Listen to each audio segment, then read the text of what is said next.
First, if you make it out the hood, stay away from the hood. I'm going to read that shortly, Tax Smith. If you make it out the hood, stay out of the hood. Because guess what? Ain't nobody going to be there for your family. Ain't nobody going to raise your children. Ain't nobody going to console your wife. Ain't nobody going to fix your situation.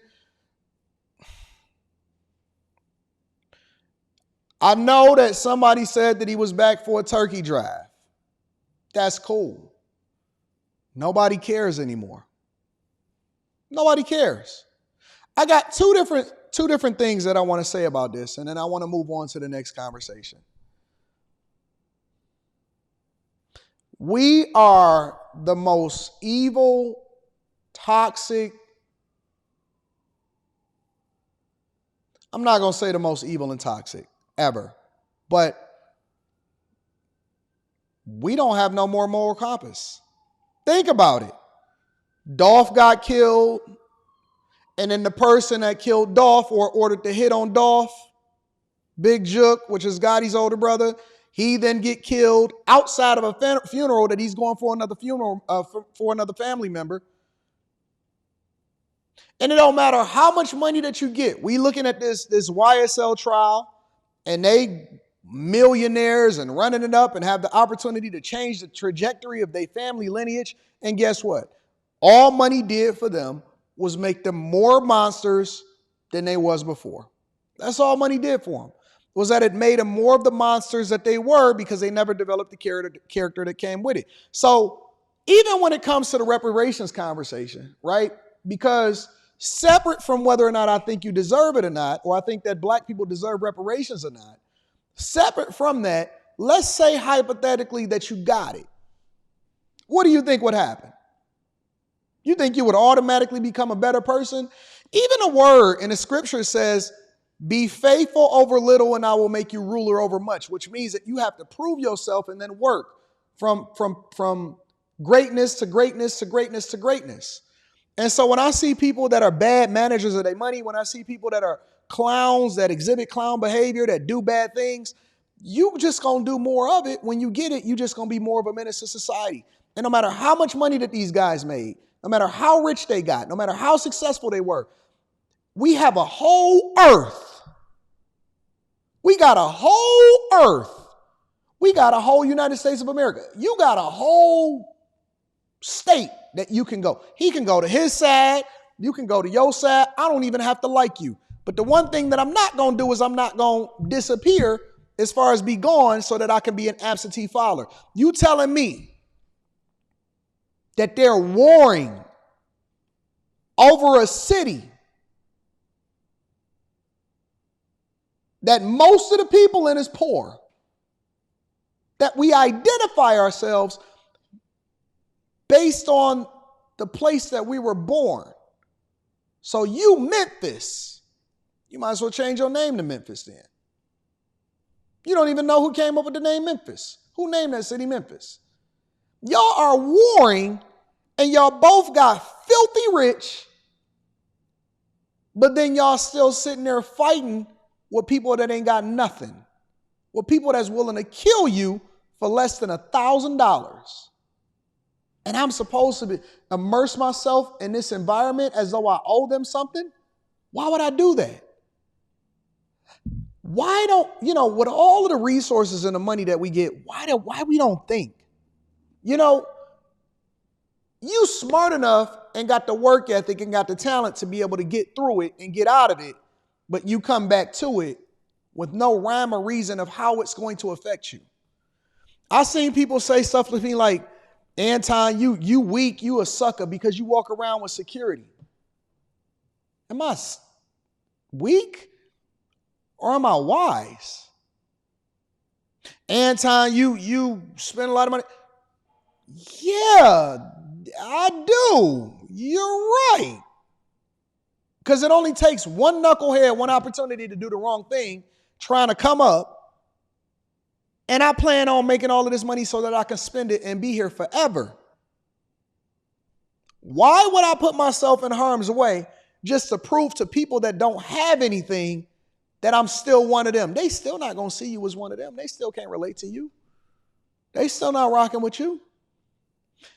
The mindset in the culture is what's so bad. If you can change the mindset, if you can change, because you don't have to be evil just because you ain't got nothing. You don't have to be stupid just because you poor. We have the greatest opportunities of anybody in history that came before us, and we waste it. We throw our lives away like we can respawn. This is not a video game. This is not Call of Duty. You can't come back from this. You can't get out of jail. This ain't no prison break movie. You can't break out of prison. You're going to be in there getting taken advantage of for the rest of your life. Your whole life, the rest of your life. You're going to have to keep it real around a bunch of hard legs, and then you die. That's it. Either somebody comes back and kill you, or they're going to get you and arrest you first. That's the end. And then you know what happens after that? Because we don't even talk about what happens after that. You're going to bust hell wide open right after that. So you poor, you live your life poor. You got rats and roaches around you going up these pissy stairs in these hallways. Then you commit a crime, and then you got to hope that somebody don't kill you before you get arrested. And when you get arrested, you got to hope that you don't get killed in prison. And it's a strong possibility that you're going to be sassy in there because you're going to spend the rest of your life in there. So it ain't going to matter anyway. So now you got a boyfriend in prison, or you got boyfriends, or you somebody else's girlfriend in prison. And then you die, and then you bust hell wide open. That ain't no life to live to me. That ain't no life to live. You got to sit there in a courtroom and put your faith in a court-appointed attorney and a jury of people. Now, your fate is going to be decided by them, and whether or not you can get up at the time that you want to get up and go outside and play basketball and go and get some hoes, or, crash out and then come back and fix it the next day or whatever. Your whole life is going to be controlled, and you're going to be told what to do, what you can eat, when you can do it, and how often you can do it.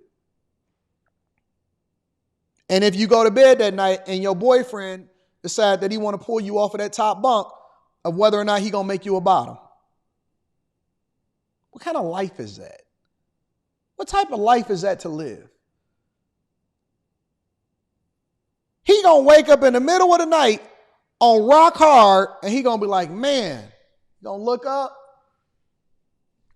Hey, come on off this top bench. Come here, right there. Why you looking at me? He gonna make you his wife.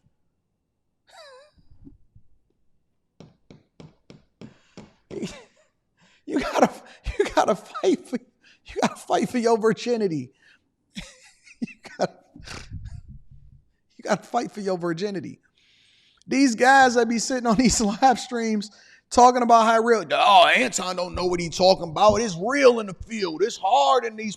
Boy, I've been to the prisons. I haven't. No, thank you. Listen, I'm gonna let you take that strike. You got it. You right. I'm gonna take your word for it. You was real in the field. You held it down like a real one when you was in prison. Man, that ain't no badge of honor to me. That don't make you cool because, oh man, listen, I did time with the real ones. I did a dime. I got on early behavior. It was Gavin Newsom let me out of prison. You gotta beg another man for your freedom. I can get up and walk around and do whatever I want to do. I can go eat what I want to eat. I can go do what I want to do. I can go jog in the rain if I want to. Whatever I feel like I can do. You couldn't. You had to spend 10 years of your life with your kids missing you and not knowing who their daddy is, and your baby mama or your wife was getting monster mashed while you was locked down running for your life inside a prison trying to protect yourself. That is no life to live. Look, man, it's better opportunities. It's more out here. It's greater things than being from the hood. It's greater things than saying I'm from the west side of Memphis, or I'm from the east side of Detroit, I'm from the south side of Chicago, or I'm over here in Oakland laying it down. The one thing that I'm going to tell you to do is do not go to jail and don't break the law. You can come back from anything. You can lose your money. If you lose your woman, if you can lose whatever it is, lose your car, repossession, lose your house, you can get another one. You can get another car, another house, another chick. You can get some more kids if you want to. You can go and get another job and go get another dollar, but you can't get another life. There is no replacement for your life. Life is precious. It is so precious. It is so awesome. It is so beautiful. We need a different culture. You need a different mindset. No matter what, I can lose everything today. I can go and get it back tomorrow. You know why? Because I got the freedom to do so. It's not worth it, man. It's not worth it.